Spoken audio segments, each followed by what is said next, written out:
And five, four, three. Hello, everybody. This is Eric, aka Wolfbitten, and we've just got a really short little podcast for you today.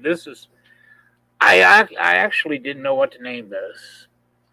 So you see the name of the video. I'm going to subtitle this though. Everything that Jordan got wrong. Okay. Now, I'm going to explain this to you. Jordan is my favorite little troll from Nemesis. And he really is. He really is. Bless his heart, he tries so hard. Um, I don't have anything against Jordan. I'm trying to help him out, though. I'm trying to show him the error of his ways. Can he learn? I don't know. Will he learn? I seriously doubt it, but I hope so. It is my hope. I want to explain to you a little bit about why I'm doing this, as a matter of fact. Um, Jordan contacted me today, and he says, "Okay, I've got somebody that will host our debate." Now, the last time I spoke to Jordan, he challenged me to a debate on modern day debate and said that he would contact James at Modern Day Debate. James knows who I am. And he would set up our debate there. I didn't believe him, and as a matter of fact, he was impersonating somebody else, trying to act like a Brit when he made the challenge. But I told everybody near the end of that broadcast that I really didn't expect him to contact James, and he hadn't. So it turns out that this wasn't even a debate on YouTube. He wanted me to go over to Discord with some fellow that doesn't even have a YouTube channel and probably isn't even on Facebook, he said. So you see, this guy has no skin in the game, nothing to lose. I told him, I said, "Well, what about the YouTube channel?" He says, "What do you mean?" So I want to go back in time now. Originally, Jordan challenged me after I had offered to debate Jeff Broad, who couldn't even find the opening post in the little debate group that I've formed. And I set up 4 opening posts welcoming. I welcomed them all. I welcomed Jeff, and all of a sudden, 50 people show up. I thought Jeffrey was challenging me, but it turns out 50 accounts joined. Now they say they don't have 50 people. Well, if that's so, then they probably got 10 people with 5 accounts each, or 5 people with 10 accounts each. I don't know. All I know is there's 50 accounts, over 50, that I had to boot from my group because none of them knew how to debate. I did the debate 2 of them, but they quit after 3 or 4 posts, just conceded. Poor Jeff didn't even know what an opening post was, and he was supposed to be one of their star debaters. So Jordan challenges me. He says, "I'll debate you, but I'm not going to debate you on your channel or on your group." I said, "Okay." So he got in touch with this fellow named Michael Toons. Michael Toons wouldn't let him debate on his channel. He said, "No, no way am I hosting Jordan." So Michael Toons did contact me, and he says, "Well, Jordan, I don't want, if I'm going to host it, I want you to face a good debater. Jordan just follows me around and tries to get on my podcasts every now and then." Made Jordan sound like a little puppy dog. Followed him around. But he said, "I want a good debater to face you. To face you." And the fella he chose wasn't a good debater at all. He got so many things wrong, it was pathetic. Um, I did a little video on that, the Dunning-Kruger Science of J.L. Warren. You can check that one out. It only pulls out a few things that he got wrong. I didn't want to make it a really, really long video, but I just did enough to show you what he's all about. So, his own friend wouldn't host his debate, even though he's got a debating channel on YouTube. So, when Jordan came on my podcast a week or so ago, he did so imitating somebody, and then he did so again. I brought him back on. He kept changing his identity, his name, and everything, and then he would change his voice when I brought him on. It was really funny. But the things he said, the things that he got wrong, were hilarious. Now, this guy wants to debate me, or so he says, even though he's not contacting Modern Day Debate after he made the challenge. And his friend on Discord doesn't have a YouTube channel that can be discredited, like Michael Toons Channel was discredited when they didn't allow me the format that they had promised me. For example, the cross-examination wasn't what it should have been. Neither was the open discussion, because they saw their boy was losing so badly when I started it. So I just want to go over a few things that Jordan has got wrong here. It's quite a list, and this is just a partial list, but these are things that he got wrong just when he was impersonating another person or two other people on my podcast a week or so ago. First of all, Jordan is one of those people that believes that science doesn't teach anything, or science doesn't prove anything. That's what he says. Science doesn't prove anything. Now, those of you that fall for this, I'm going to ask you to hear me out. Because, you see, the problem is for these guys, evolutionists, atheists, science doesn't prove what they believe in. That's their problem. And so to make up for that, they try to say, well, science doesn't prove anything. I'm about to prove this is wrong. You see, science has proven many things. Some medications, for instance, science proves that some medications can potentially increase the heart rate. Oh, there goes Jordan on Facebook now. Poor little fella's triggered. Some medications can potentially increase the heart rate. Science proves this.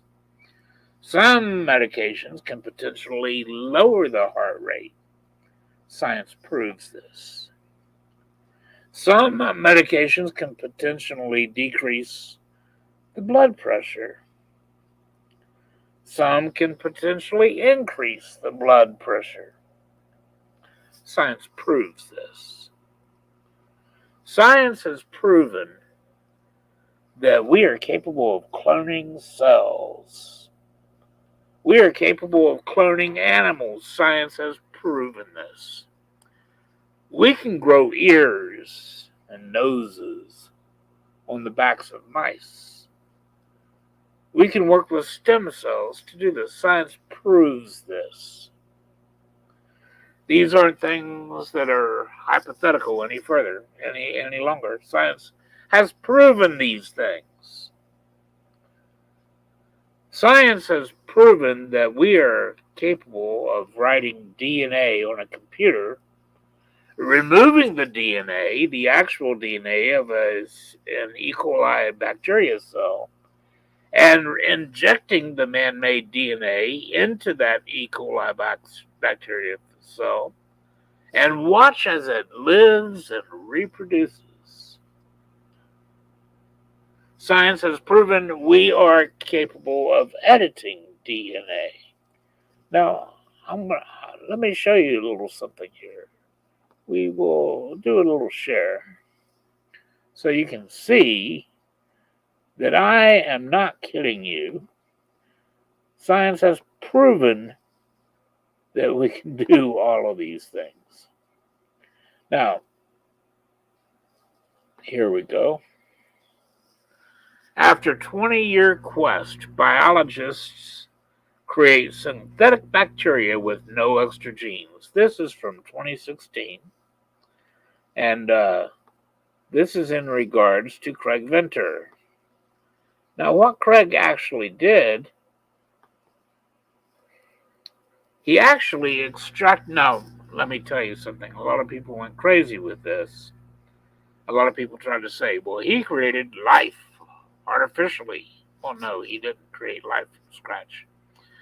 And he had to actually get on the BBC to set people straight. No, I did not create life from scratch, he said. But you can see this is Craig Venter. And about 2016, what was that? 7 years ago, roughly.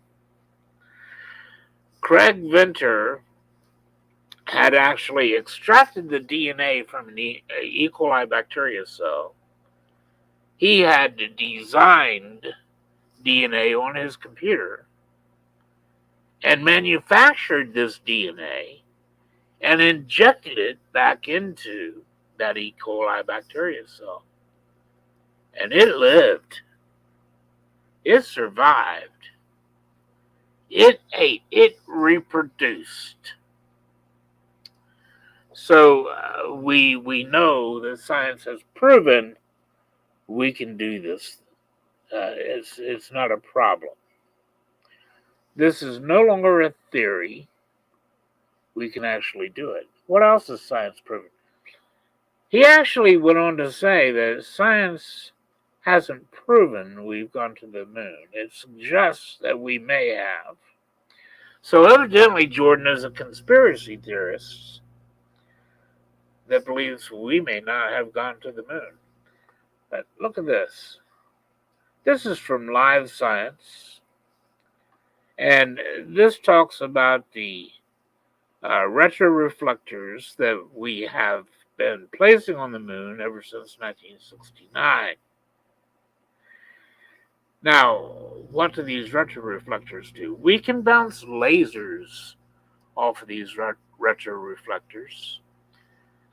We also have satellites circling the moon that has a reflector that we can bounce a laser off of it. So the reflectors that are actually on the moon, if that doesn't prove we have been to the moon, I don't know what does. If you want to be a conspiracy theorist and say they're lying about the retroreflectors, you're going to have to break that news to all of these corporations that have bounced lasers off of the moon using those retroreflectors. And this is from 2020.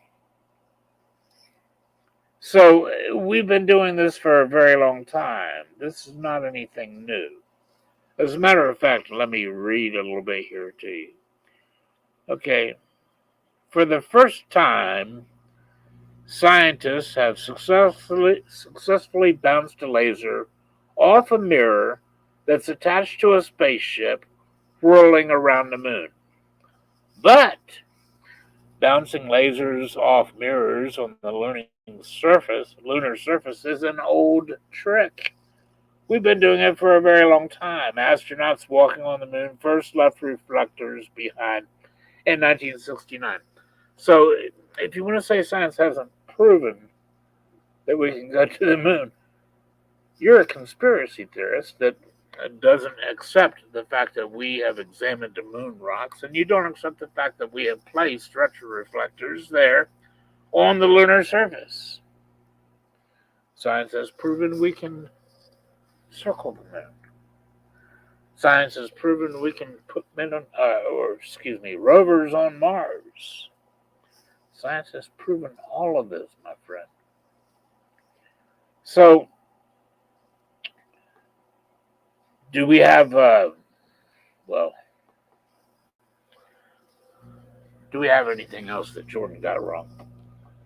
Yes. Okay, so we know we're capable of editing DNA. We know we're capable of manipulating the DNA, extracting it, and replacing it. Science has proven that we can do all these things. Science proves that we can potentially disprove falsifiable hypotheses. It's called the falsification procedure, which is part of the scientific method. If you have any hypothesis, you have to be able to falsify it. You have to be able to potentially prove it wrong for it to be considered a scientific hypothesis or scientific theory. If you can't prove it wrong, if you can't potentially prove it wrong, it's not falsifiable, and therefore it's not even part of science. That's their problem. You see, evolution isn't falsifiable. All of the things that they say are evidence for evolution, none of it's falsifiable. They say, oh, well, we've got all these transitional fossils. Well, no, you don't. You hypothetically have them, but you can't test them. And the ones that you can test and have been tested prove your hypotheses wrong. For instance, we've proven that the dire wolf is not the ancestor of the modern day wolf, not, and yet it was claimed. So, Jordan, there were a lot of things that Jordan did not know when he came on to my podcast and was trying to imitate somebody else because he didn't have the guts to come on and just debate me. That's all he had to do. I mean, it's no big deal. I'm not going to bite your head off, Jordan. And if you act civil, I proved that if anybody comes on acting civil, I will talk to them and you'll get your chance to speak. When you were imitating the troll, you didn't last long. But when you were trying to imitate the Brit, I bore with you because you acted like you could talk with a little common sense, even though you got everything you said wrong. You still had the opportunity to say it until you were done talking.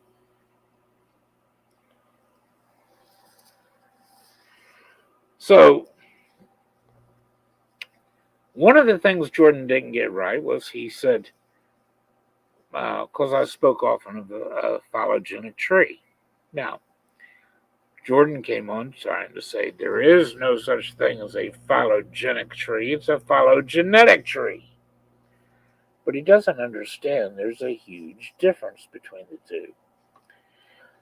A phylogenetic tree is something that we had before the advent of genetics. A phylogenetic tree is supposed to follow the lineage of something based on genetic changes. So you've got phylogenetic, you can think of genetic, and we've got phylogenetic, you can think of genealogy. Because they're hypothetical genealogies that weren't based on DNA. Now, your hypothetical genealogies that might be based on DNA, okay, if you want to call that a phylogenetic tree, that's fine. But once you get past the point you don't have their genetics, it's no longer a phylogenetic tree. You are misusing the term, as is anyone who uses the term phylogenetic if they don't have the genetics to track the genetic changes. So, Jordan didn't know there was such thing as a phylogenetic tree. Jordan didn't know that proteins had a half-life. You can listen to that when he came on impersonating the Brit, and we got into this part of it. He says, what? Collagen has a half-life? proteins have a half-life? Yeah. Every biological protein and such has a half-life, Jordan. Every single one.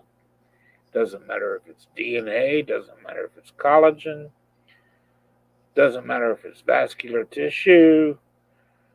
All of these things have half-lives. Jordan didn't know the things that were found in the soft dinosaur bone, the soft tissue in the dinosaur bones that we were discussing, that I was discussing. He didn't know what was found in them. He didn't have the slightest idea. He didn't know that they found actual blood vessels. He didn't know that within the tracks of these blood vessels, they found what they thought were red blood cells. They were definitely red cell-like structures within the tracks of these veins. Jordan had no clue. He didn't realize that they found collagen, and he thought collagen was carbon-14.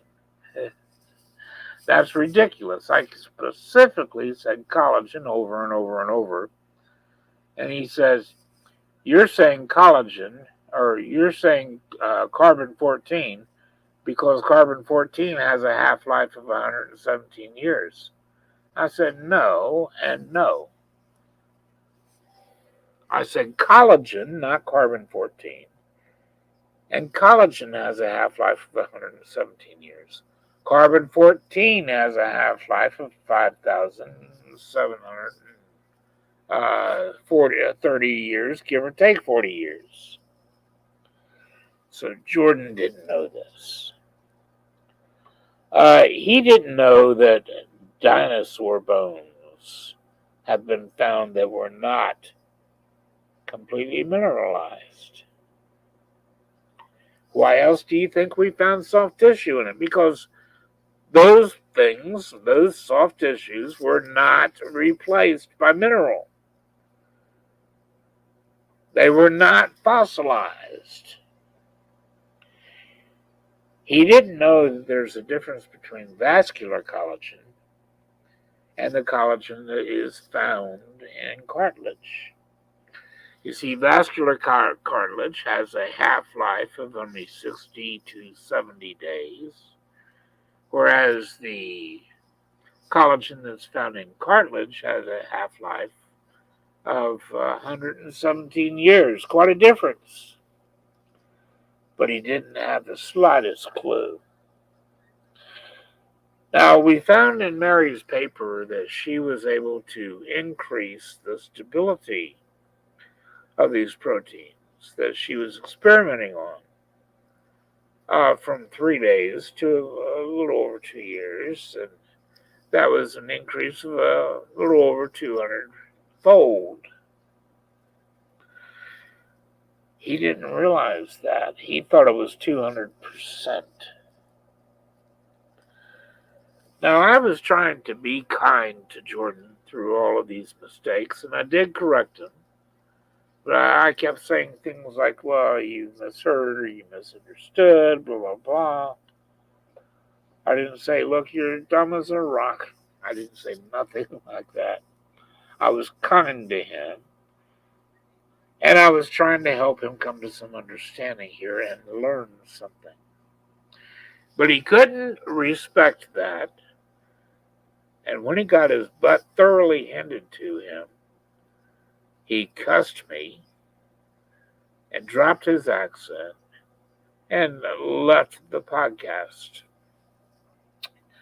So, all he did prove was he doesn't know what he's talking about.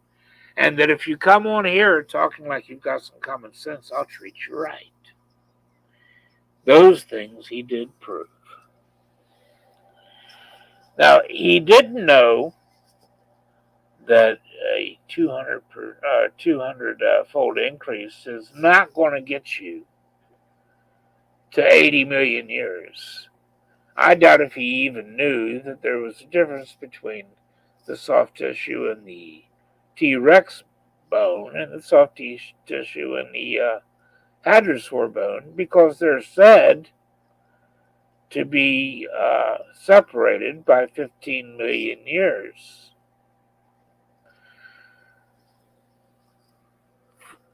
65 million years for the T-Rex bone, 80 million years for the hadrosaur bone. And he didn't know that in order for the cartilage that we find in collagen, for it to last 80 million years, a 200-fold increase was not going to give her anything that she needed, not even close. Mary needed a 680-fold increase. 680,000, pardon me. 680,000-fold increase to reach 80 million years, and she only got 200. Jordan didn't realize that 200-fold increase only allows those bones to be 234,000 years old at the very oldest. And that other tests prove that they can't even be that old.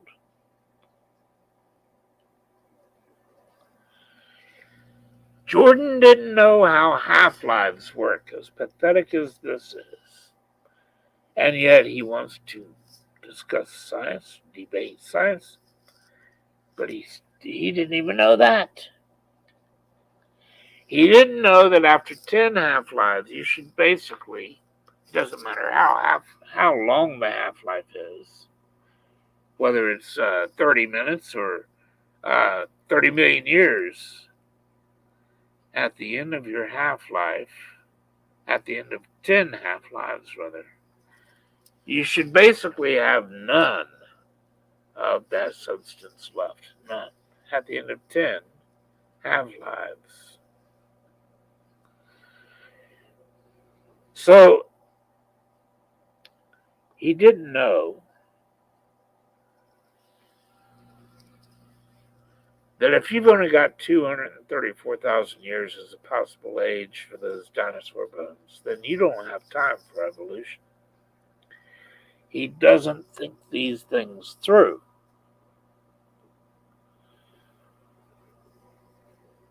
It's said that we've got like hundreds of millions of years for theropod dinosaurs to evolve into the Archaeopteryx, and then for the Archaeopteryx to descend and evolve into the modern bird. They say that took hundreds of millions of years, but we don't even have 234,000 years. That can't possibly happen. 234,000 years is not enough time, even for a common ancestor to descend into, to branch off and give us the chimpanzee and a human. There's no time for that. So, Jordan, if you want to debate me, first of all, you have no business being in this debate. That's why your friend, Michael Toons, will not host you. He already had to discredit his own show protecting J.L. Warren. And that's why I'm demanding, if you're going to debate me, it's going to be on YouTube. So that if they break their word again and don't give the format that they were promised, their show, their channel is discredited, like Toons was discredited. I'm not going to have it in some corner where I'm just wasting my time.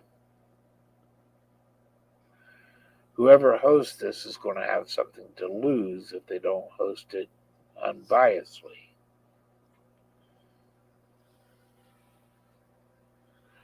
So you don't have a business in this debate. I don't know why you want to debate. Your friend won't host it for you. That's got the channel that can do this for you. Because he doesn't want the bad PR. He already had his discrediting moments when he tried to protect his buddy J.L. Warren and broke the guaranteed format that he had promised me. And people see that. Of course, not your little echo chamber with your 50 or so accounts. But you're not going to get many new subscribers that way. That's for sure. So, Jordan, if your own friend won't host you, that's your problem. It's not mine. It's not my problem if you don't have the guts to come on my program as Jordan.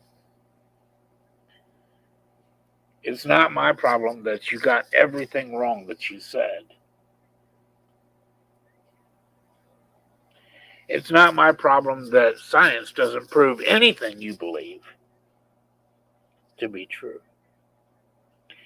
You believe it in blind faith.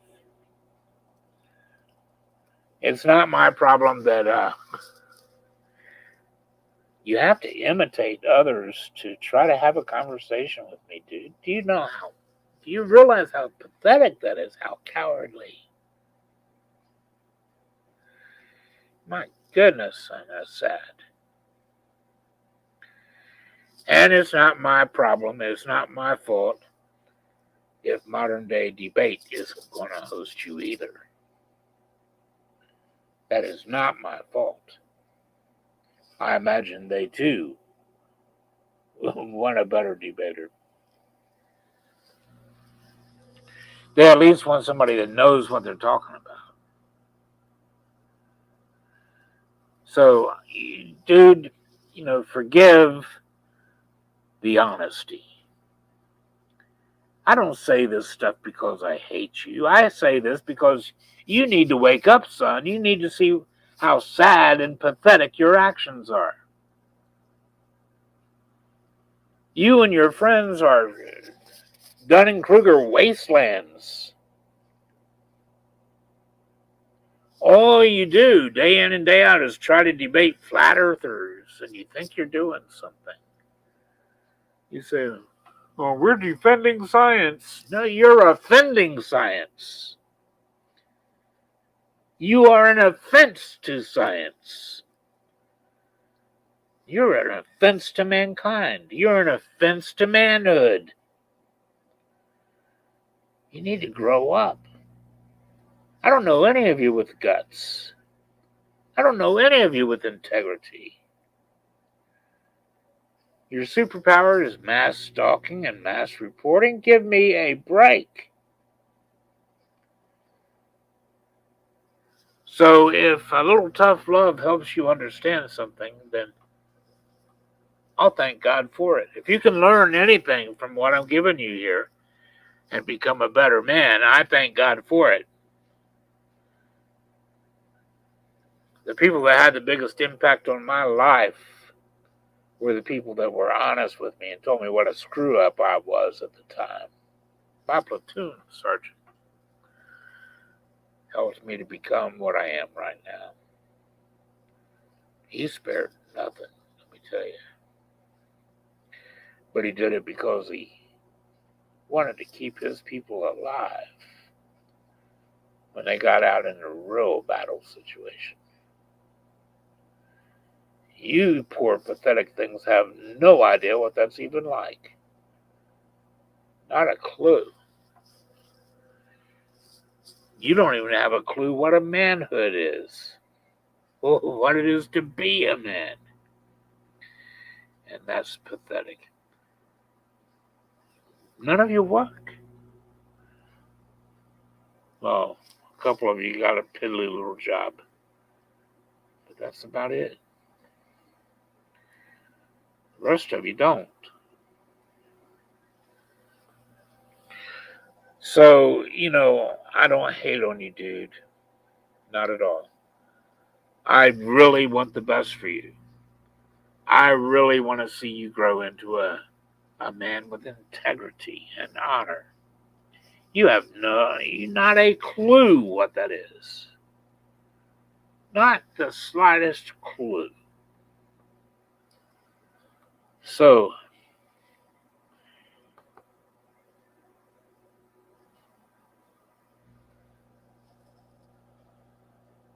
yes, truth in Christ, that is absolutely right. DNA was written by Craig Venter. DNA was edited by, I forget which school did it right off the top of my head, but they did it a couple years later after Venter. They didn't do what Venter did, but they still edited the DNA, and it was still done by a human being. Just like Craig Venter designed and created DNA, designed his own DNA. Now, he didn't design and create the raw resources it was made with. You see, that took a creator too. But he took what was already created and he manipulated it. But that had to be done intelligently.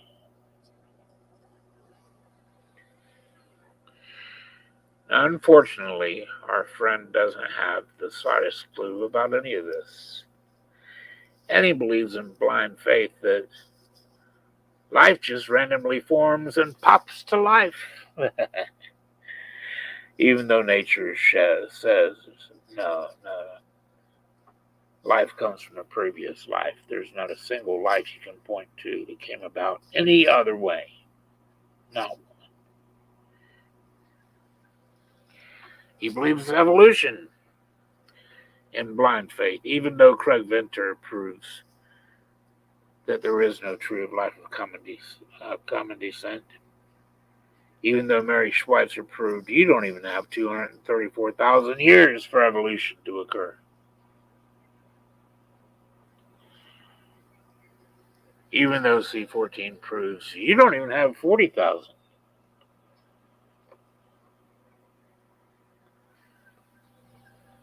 You know, I bet he also didn't know that, well, he did know. Jack Horner was offered $20,000 to just subject that T-Rex bone to a C14 test, and he wouldn't do it. He admitted that they would find C14. He knew they would.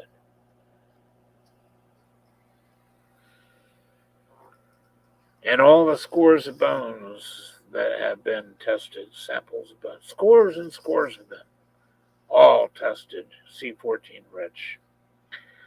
And the peer-reviewed papers started rolling, buddy. Scrambling. They said, oh, well, it's only because absolutely every single one of them was corrupted. So you're damning your own system of dating. None of it's reliable if that's what you're going to say.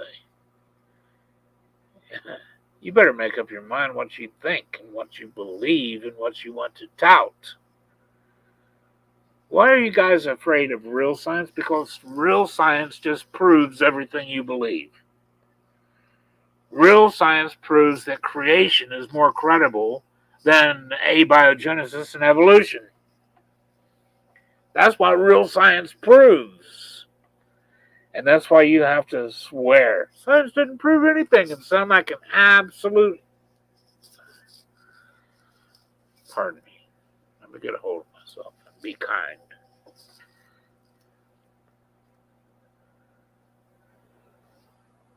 If you can't see that science has proven all these things, that we're capable of doing all these things, if you can't see that science proves you can combine water and carbide to create acetylene, you just lost it. You just lost it. You know, J.L. Warren tried to deny it all. And I said, so you really don't believe we went to the moon? He says, well, of course. I said, well, science proved we can. He said, no, it didn't. It just demonstrated it. Wordplay. Word games. No integrity, no honesty. Science didn't prove anything. No, science didn't prove you, son. Science didn't prove what you believe. So you're stuck with desperately reaching. With that, my friends, God bless you all. This is Eric, aka Wolfbitten. I really do love you guys. It may not sound like it, but I really seriously do. And I hope the best for you. So, thank you for watching. Leave a comment. You know, I invited you to show up, Jordan. You know I did. You didn't have the guts to come on, man.